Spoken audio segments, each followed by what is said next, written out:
जय हिंद दोस्तों, बहुत बहुत स्वागत है इस इन्फॉर्मेटिव वीडियो के अंदर। पासपोर्ट अगर आपका भी अभी तक आपने अप्लाई नहीं किया है तो 1 जुलाई से आपको पासपोर्ट बनाना महंगा पड़ जाएगा। दोस्तों पहले जो 1500 रुपए का पासपोर्ट बनता था वो 2500 रुपए का नॉर्मल वाला बनने वाला है, और वहीं पर तत्काल में 3500 वाला बनता था वो 5000 रुपए का हो जाएगा, जो 36 पेज वाले हैं। अगर आप 60 पेज वाले बनाने चाहते हैं तो पहले 2000 का बनता था, ये 3500 का यानी कि 1500 रुपए महंगा, और तत्काल में 4000 की जगह 6000 देने पड़ेंगे। इसके अलावा मैक्सिमम आपको दोस्तों 8500 रुपए तक का पैसा इनको देना पड़ जाएगा। आप लोगों को दोस्तों अभी भी आपने पासपोर्ट अप्लाई नहीं किया है तो आप लोगों को क्या करना है, किसी भी ब्राउजर में, लैपटॉप में, कंप्यूटर में, मोबाइल में आ जाना है और पासपोर्ट सेवा लिख देना है। पासपोर्ट सेवा passportindia.gov.in इस तरह की वेबसाइट आपकी आ जाएगी। ये मैसेज आपको आएगा, इसको कट कर देना है। राइट साइड में ऊपर ऊपर दोस्तों रजिस्टर का बटन दिखाई दे रहा होगा। अगर आपने ऑलरेडी रजिस्टर कर लिया है तो लॉगिन पर क्लिक करें, अदरवाइज रजिस्टर बटन पर आप लोगों को क्लिक कर देना है, क्योंकि पहली बार हम यहाँ पे अपना रजिस्ट्रेशन करने वाले हैं। अब दोस्तों ये जो CPV दिल्ली है, ये देखिए यूजर रजिस्ट्रेशन, ये सिर्फ डिप्लोमेटिक, ऑफिशियल और काउंसलर पासपोर्ट के लिए ही CPV दिल्ली को सेलेक्ट करना है। तो हमने यहाँ पे CPV दिल्ली को सेलेक्ट नहीं किया है, करेंगे तो दिक्कत आ जाएगी, इसीलिए पासपोर्ट ऑफिस को सेलेक्ट करेंगे। अब दोस्तों मान लीजिए आप गुजरात से हैं तो अहमदाबाद ले लेंगे, पंजाब से है तो अमृतसर ले लेंगे, हमारे केस में दोस्तों राजस्थान से हम हैं तो जयपुर ले लेंगे। अब यहाँ पे आपका नेम डालना है। मान लीजिए आपका नेम सुमित शर्मा है तो यहाँ पे सुमित शर्मा इकट्ठा डाल देना है। यहाँ पे आपको ईमेल आईडी डालनी है। आप इसको यस करेंगे तो आपकी ईमेल आईडी ही आपकी लॉगिन आईडी बन जाने वाली है। तो आपकी ईमेल आईडी आपका यूजर आईडी बन गई। आप अपना प्यारा सा सुंदर सा पासवर्ड डाल दें, बड़ा अक्षर, छोटा अक्षर, @123 जो भी आपका होता है। इसके बाद में नीचे दिए गए साइन अप बटन पर क्लिक कर देना है। तो अब यहाँ पर देखिए दोस्तों, आपको कंप्लीट साइन अप करना है। ये जो आपने मेल आईडी दी है इसके ऊपर एक 4 डिजिट का OTP आ जाएगा, वो डालने के बाद कंप्लीट साइन अप पे क्लिक कर देना है। कंप्लीट साइन अप पर जैसे ही क्लिक करेंगे, your PSP account has been created successfully. अब आपको लॉगिन करना है। आप अपना मोबाइल नंबर अपडेट कर सकते हैं मॉडिफाई प्रोफाइल के अंदर जाकर के, और जैसे ही नीचे आएंगे बैक टू लॉगिन पर क्लिक कर देना है। यहां पर आपने जो अपनी अभी मेल आईडी डाली थी दोस्तों, वो आपका यूजर नेम होगा। कंटिन्यू पर आपको क्लिक कर देना है। अब आपने जो पासवर्ड बनाया था वो पासवर्ड भी डाल सकते हैं, या सिंपली OTP के माध्यम से भी यहाँ पे लॉगिन कर सकते हैं। तो हमने यहाँ पे OTP पर क्लिक किया, गेट OTP पर क्लिक किया तो दोस्तों 4 डिजिट का OTP हमारे ईमेल पर फिर से आ जाएगा। वो यहां पर डाल करके साइन इन पर क्लिक कर देना है। अब इस तरह का पोर्टल आपका खुल जाने वाला है। ऊपर ऊपर आपकी मेल आईडी आ रही है, यही आपकी यूजर आईडी भी है दोस्तों। अब माई एप्लीकेशन सर्विसेज में आप यहां पर भी जाकर के देखें, फीस आप लोगों को पता है आपकी बढ़ जाएगी। अब दोस्तों फ्रेश पासपोर्ट अप्लाई करना है, या पासपोर्ट पहले बना हुआ था उसे री इशू करना है, तो इस ऑप्शन पर आपको क्लिक कर देना है। अब आपसे पासपोर्ट नंबर मांगा जा रहा है। पासपोर्ट नंबर तो आपके पास है ही नहीं, और डेट ऑफ बर्थ आपको यहाँ पे नहीं डालनी है। स्किप फॉर नाउ पर क्लिक कर देना है। ये उन्हीं के लिए है जो दोस्तों फिर से बनाना चाहते हैं। अब ये देखिए पासपोर्ट सेवा जयपुर आएगा, इसको चेंज नहीं कर सकते हैं। तो इस हिसाब से जो साइन अप के टाइम आपने जो पासपोर्ट ऑफिस सेलेक्ट किया था उसी को सेलेक्ट करके नेक्स्ट पर क्लिक कर देना है। अब आपको देखिए पासपोर्ट टाइप, एप्लीकेंट की डिटेल, फैमिली की डिटेल, एड्रेस डिटेल, इमरजेंसी, पहले का कोई पासपोर्ट था, यहाँ पे केस कचहरी हो जाएगा, रिव्यू करेंगे और सबमिट कर देंगे। बड़ा ही आसान तरीके से हम आपको दोस्तों ये भर के बताएंगे। अब आपको आ जाना है नीचे, अप्लाई आपने करना है। फ्रेश है, पहली बार बना रहे हैं या पहले बना हुआ था उसमें कुछ चेंज करना है, नॉर्मल में या तत्काल में। तत्काल में फीस ज़्यादा लगती है, 36 पेज या 60 पेज, 60 पेज में फीस आपकी ज़्यादा लगती है। तो हमने फ्रेश, नॉर्मल और 36 पेज कर दिया है दोस्तों। इसके बाद में सेव एंड नेक्स्ट पर क्लिक कर देना है। ये देखिए पासपोर्ट टाइप हमारी डिटेल सब सेव भी हो चुकी है। अब आपका गिवन नेम, मान लीजिए आपका नाम सुमित शर्मा है तो सुमित यहाँ और सरनेम के अंदर शर्मा आ जाएगा, वो आपको डाल देना है। आपका जेंडर दोस्तों मेल, फीमेल या ट्रांसजेंडर डाल दें। कि आपको किसी और नाम से जाना जाता है तो 99% केस में से नो रखना है। कि आपने कभी नाम चेंज किया था, नो रखना है, किया था तो आप अपने हिसाब से डाल दीजिए। अब यहाँ पे आपको डेट ऑफ बर्थ डालनी है। यहाँ पे इसको क्लिक करेंगे तो आपका ये देखिए दोस्तों खुल जाएगा, आपका जो भी चार्ट है, कैलेंडर है, उसके हिसाब से आप अपनी डेट ऑफ बर्थ डाल सकते हैं। कि आपका प्लेस ऑफ बर्थ इंडिया के बाहर है, नहीं है,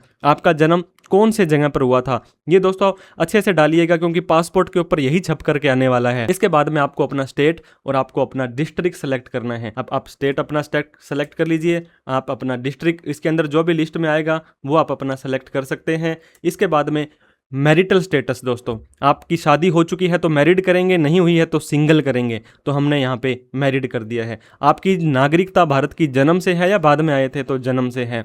अगर आपके पास पैन नंबर है तो वो डाल दीजिए, वोटर आईडी है तो वो डाल दीजिए। एम्प्लॉयमेंट स्टेटस दोस्तों पूछा जा रहा है कि आप क्या काम करते हैं, आप सरकारी, home maker, not employed, others, private, जो भी आपके ऊपर डिपेंड करता है दोस्तों, इसके भी प्रूफ वो मांगे जा सकते हैं। तो नॉट एम्प्लॉयड हमने कर दिया है। आपके ये देखिए दोस्तों, अगर आप माइनर हैं, आपके स्पाउस या गवर्नमेंट सर्वेंट के अंदर आपके पेरेंट्स हैं, माता पिता, तो यस करेंगे, अदरवाइज नो कर सकते हैं। एजुकेशनल क्वालिफिकेशन 10वीं से ज़्यादा पढ़े हो, 7वीं से कम पढ़े हो, या 8वीं से 9वीं के बीच पढ़े हो, या ग्रेजुएट एंड अबव हो, तो जो आपके ऊपर केस है वो सेलेक्ट कर लीजिए। अगर आप यहाँ पे 10वीं से कम करते तो दोस्तों आपका नॉन ईसीआर नहीं बनता, आपका ईसीआर बनता। ईसीआर होता है इमिग्रेशन चेक रिक्वायर्ड।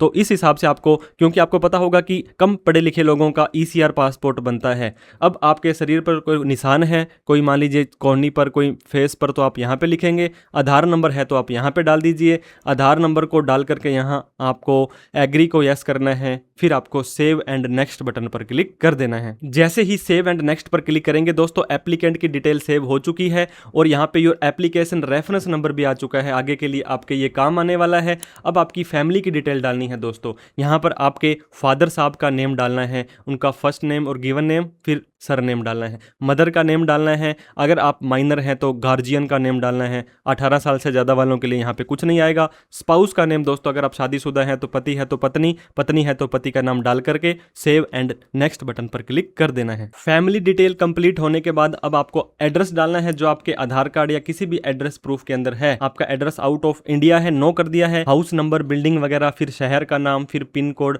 फिर आपको दोस्तों अपना स्टेट सेलेक्ट करना है। बिल्कुल सही से आप ये डेटा डालेंगे तभी आपका काम बनेगा, नहीं तो ये एरर दे देगा। अब पिन कोड के हिसाब से आपका स्टेट आ जाएगा, आपका डिस्ट्रिक्ट आ जाएगा और आपका पुलिस स्टेशन दोस्तों जो भी आपके ऊपर लगता है वो आपको सेलेक्ट कर लेना है। तो जैसे ही आप अपनी डिटेल डालेंगे आपसे पूछेगा परमानेंट एड्रेस अवेलेबल है, यस कर देना है। परमानेंट और प्रेजेंट एड्रेस सेम है, यस कर देना है। सेव एंड नेक्स्ट बटन पर क्लिक कर देना है। एड्रेस डिटेल कंफर्म होने के बाद इमरजेंसी के अंदर किससे कॉन्टेक्ट किया जाएगा, उस व्यक्ति का नेम एंड एड्रेस और मोबाइल नंबर डालना है। इसके बाद में भी सेव एंड नेक्स्ट बटन पर क्लिक कर देना है। इसके बाद में आपसे प्रीवियस पासपोर्ट की डिटेल पूछी जाएगी। Have you ever held hold any identity certificate, दोस्तों इसको यूजुअली आपको नो ही करना है। क्या आपके पास कोई डिप्लोमेटिक पासपोर्ट था, डिटेल नोट अवेलेबल या नोट होल्ड पर आ जाएगा। क्या आपने कभी पासपोर्ट अप्लाई किया लेकिन इश्यू नहीं हुआ था, यस करेंगे तो उसकी फाइल नंबर और कब अप्लाई किया था, अदरवाइज नो करके सेव एंड नेक्स्ट बटन पर आपको क्लिक कर देना है। अब दोस्तों यहां पर अदर डिटेल के अंदर आपसे पूछा जाएगा आपने कभी कोई केस कचहरी, court of India, criminal case चल रहा था। इन 99% केस में दोस्तों सभी के अंदर नो नो नो करना है। अगर किसी में भी यस कर दिया तो आपकी दोस्तों पुलिस वेरिफिकेशन में दिक्कत आ जाएगी और हो सकता है आपका पासपोर्ट इशू ना भी किया जाए। तो हमने हर एक केस के अंदर नो कर दिया है। आप अपने हिसाब से सेलेक्ट करें। सेव एंड नेक्स्ट बटन पर अब आपको क्लिक कर देना है। अब दोस्तों पासपोर्ट का प्रीव्यू आपको दिखा दिया जाएगा। यहाँ आपकी फोटो और सिग्नेचर वहाँ पे पासपोर्ट सेवा केंद्र पे लिए जाएंगे। सरनेम, नेम, नेशनलिटी, जन्म स्थान और आपका जेंडर इंडियन है, पासपोर्ट नंबर जब जारी होगा, जन्म तारीख है, कब जारी हुआ और कब एक्सपायर हो जाएगा। और इसके लास्ट वाले पेज में दोस्तों यहाँ पे आता है, देखिए फादर का नेम, मदर का नेम, स्पाउस का नेम, आपका एड्रेस, ये जारी करने की और ये सारी चीज़ें आप वहाँ पे देखेंगे। अब आई एग्री वाले ऑप्शन पर आपको क्लिक करना है, फिर नीचे दिए गए सेव एंड नेक्स्ट बटन पर क्लिक कर देना है। अब दोस्तों आपको वेरिफिकेशन की डिटेल्स डालनी है। यहाँ पर आप देख सकते हैं आपको प्रूफ देना है आपकी बर्थ का। दोस्तों आपको प्रूफ देना है आपके रेजिडेंशियल एड्रेस का। तो यहाँ पर आप क्या सेलेक्ट कर सकते हैं, बर्थ में जैसे ही सेलेक्ट करेंगे, बर्थ सर्टिफिकेट है, आपकी सर्विस रिकॉर्ड है, आपका लाइसेंस है, फोटो आइडेंटिटी कार्ड है और आपका पैन कार्ड है, कोई लाइफ इंश्योरेंस की पॉलिसी थी या टीसीसीसी था, तो हमने यहाँ पे दोस्तों पैन कार्ड को ले लिया है। आप अपने अकॉर्डिंग कुछ भी सेलेक्ट करें। रेजिडेंशियल प्रूफ के अंदर हमने हमारा आधार ले लिया है। अब दोस्तों proof of ECNR select category. ECNR क्या होता है, इमिग्रेशन चेक रिक्वायर्ड हमें नहीं है, तो यहाँ पर हम पढ़े लिखे हैं या नहीं है वो देना पड़ेगा दोस्तों। ये देखिए इसके अंदर से आप कुछ भी ले सकते हैं। रिटर्न स्टेटमेंट है, स्कूल लिविंग सर्टिफिकेट है, इनकम टैक्स का असेसमेंट है, passport copy of government servant है, पास सर्टिफिकेट, नर्सिंग सर्टिफिकेट, ये 10वीं की मार्कशीट है। इसमें जो भी आपके ऊपर एप्लीकेबल होता है वो आप ले सकते हैं। तो हमने यहाँ पे सेलेक्ट कर लिया, आई एग्री पर क्लिक कर दिया। इस फॉर्म को दोस्तों कहाँ पर बैठ करके भर रहे हैं, उस शहर का, गांव का नाम लिखें। यहाँ पर आपकी तारीख ऑटोमेटिक आ चुकी है। एक बार प्रीव्यू पर क्लिक करके एक बार ये फॉर्म को जरूर चेक कर लें, फिर आप सेव बटन पर क्लिक करें, उसके बाद आपको सबमिट बटन पर क्लिक कर देना है। अब हम नीचे दिए गए सबमिट बटन पर क्लिक करेंगे, सेविंग डेटा का ऑप्शन आपके पास आ जाएगा। अब यहाँ पे देखिए दोस्तों ये बोलता है कि आपकी एप्लीकेशन सबमिट हो चुकी है और ये रेफरेंस नंबर आपका आ चुका है। अब इसको आप चेक कर सकते हैं, शेड्यूल अपॉइंट एंड पे।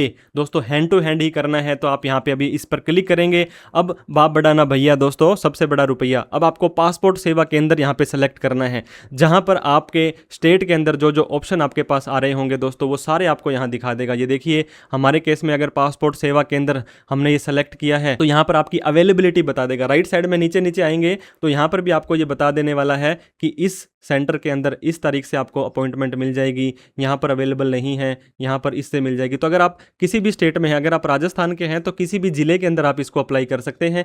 ऐसा नहीं है कि आपको अपने होम डिस्ट्रिक्ट में ही अप्लाई करना है। जैसे ही आप पासपोर्ट सेवा केंद्र सेलेक्ट कर लेंगे, एक डेट ऑटोमेटिक यहाँ पे आ जाएगी, लेकिन आपको यहाँ पे कैलेंडर दिखाई दे रहा होगा, इस पर आप क्लिक करेंगे। यहाँ पर आप नेक्स्ट के अंदर या जहाँ पर भी जाएंगे, जिस जिस तारीख की डेट अवेलेबल्स हैं, ये देखिए दोस्तों वो हरा हो जाएगा। इनमें से आप कोई भी डेट सेलेक्ट कर लेंगे। डेट तो आप सेलेक्ट कर सकते हैं, लेकिन टाइम सेलेक्ट नहीं कर सकते हैं, वो अपनी मर्जी से आपको टाइम देने वाले हैं। तो इनमें से जो भी आपके ऊपर सुटेबल डेट लगती है वो सेलेक्ट कर सकते हैं। तो हमने हमारी डेट को सेलेक्ट किया, मेक पेमेंट पर क्लिक किया, ओके पर क्लिक किया। अब दोस्तों फिर से आपको ये दिखा रहा है, अब नीचे आपको पे नाउ पर क्लिक कर देना है। पहले ये ऑफलाइन भी आप डीडी वगैरह भर सकते थे, लेकिन आजकल इन्होंने सारा का सारा ऑप्शन ऑनलाइन कर दिया है। अब एसबीआई का पेमेंट गेटवे इनका है दोस्तों, तो यहाँ पर आप यूपीआई का ऑप्शन सेलेक्ट करेंगे। ये देखिए क्रेडिट कार्ड से 17 रुपये, नेट बैंकिंग से 6 रुपये, इनको ज़्यादा क्यों देने हैं, तो आप यूपीआई पर सेलेक्ट करेंगे। इसके बाद आपकी फिर से डिटेल एक बार कन्फर्म करेंगे, नीचे दिए गए बटन पर आपको कन्फर्म कर देना है। जैसे ही कन्फर्म करेंगे, अब आपको दोस्तों एक क्यूआर कोड दिखा दिया जाएगा। इस क्यूआर कोड को आप अपने फ़ोन पे, गूगल पे से जैसे ही स्कैन करेंगे, तो आप जैसे फ़ोन पे गोलगप्पे वाले को 10 रुपये की पेमेंट करते हैं, वैसे ही अब यहाँ पे आपको स्कैन कर देना है। जैसे ही पेमेंट इनको मिल जाएगी, ये आपकी पेमेंट को ऑटोमेटिक सेलेक्ट सक्सेस करने के बाद वापस से पासपोर्ट सेवा केंद्र पर लेकर के आ जाएगा। ये देखिए your transaction status is success, okay पर क्लिक करना है। अब आपको या तो क्लिक हेयर करके वहां चले जाएं, नहीं तो 10 सेकंड में अपने आप ही पासपोर्ट सेवा की वेबसाइट पर आपको लेकर के चला जाएगा। यहाँ पे देखिए दोस्तों, अब आपकी कंफर्मेशन, अपॉइंटमेंट कंफर्मेशन रिसीट आ गई है, आपकी बुकिंग का अपॉइंटमेंट रेफरेंस नंबर आ गया है। और जैसे ही आप नीचे आएंगे, यहाँ पर देखिए आपको आपकी जो तारीख दी जाएगी, देखो 3 जुलाई जो भी आपने सेलेक्ट किया था, 1 बजे से लेकर के 1:15 बजे के बीच में आपको जाना है। और आप जैसे ही नीचे आएंगे दोस्तों, इस अपॉइंटमेंट को साथ में जरूर लेकर के जाएं। तो हमने यहाँ पे प्रिंट अपॉइंटमेंट रिसीट पर क्लिक किया, नीचे आ जाएंगे। आप अपने एसएमएस के माध्यम से भी इस अपॉइंटमेंट को, एक नोटिफिकेशन को प्राप्त कर सकते हैं। जैसे हमने क्लिक किया गेट अपॉइंटमेंट, आप you can send up to 3 SMS पर अपॉइंटमेंट। आपने 1 भेज लिया है, 2 आप और भेज सकते हैं। प्रिंट एप्लीकेशन रिसीट पर आएंगे, यहाँ पर दोस्तों आपका दे दिया जाएगा सारा का सारा डिटेल। ये देखिए आपने इतनी फीस भरी थी, आपका बैच नंबर, सीरियल नंबर, इस टाइम को इतने बजे आपको वहां पे पहुंचना है। अब इसको आप नीचे PDF में सेव कर सकते हैं, प्रिंट कर सकते हैं। देखिए print and download acknowledgement receipt. और आप दोस्तों अपने डॉक्यूमेंट के तौर पर पैन कार्ड लेकर के जाएं, आधार कार्ड लेकर के जाएं, ई आधार लेकर के जाएं जो पूरे पेज का होता है, 10th की मार्कशीट लेकर के जाएं, वोटर ID कार्ड अगर है, ड्राइविंग लाइसेंस है, मतलब जिनमें सेम हो 18 का 18 डेटा, वही लेकर के जाना है। 10th की मार्कशीट लेकर के जा सकते हैं। सारे के सारे डॉक्यूमेंट ओरिजिनल फॉर्म में लेके जाने हैं और एक एक फोटोकॉपी उनकी लेके जानी है। जैसे वहां पे आप अप्लाई करेंगे, आपको ईमेल पर एक रिसीट आ जाएगी। फिर 2-4 दिन में आपको पुलिस स्टेशन से फोन आ जाएगा, उनकी पुलिस वेरिफिकेशन आप करवा दीजिएगा। फिर आपके घर पर हफ्ते से 10 दिन के अंदर ये पासपोर्ट बन के आ जाएगा। पासपोर्ट से रिलेटेड, इनकम टैक्स, GST से रिलेटेड कोई भी प्रोफेशनल हेल्प चाहिए तो दिए गए नंबर पर कॉल, मैसेज, व्हाट्सएप करें। कोई भी डाउट, क्वेरी, क्वेश्चन रह जाती है तो दोस्तों आप हमें कमेंट करके पूछ सकते हैं। Thank you so much for watching this video. जय हिंद, जय भारत।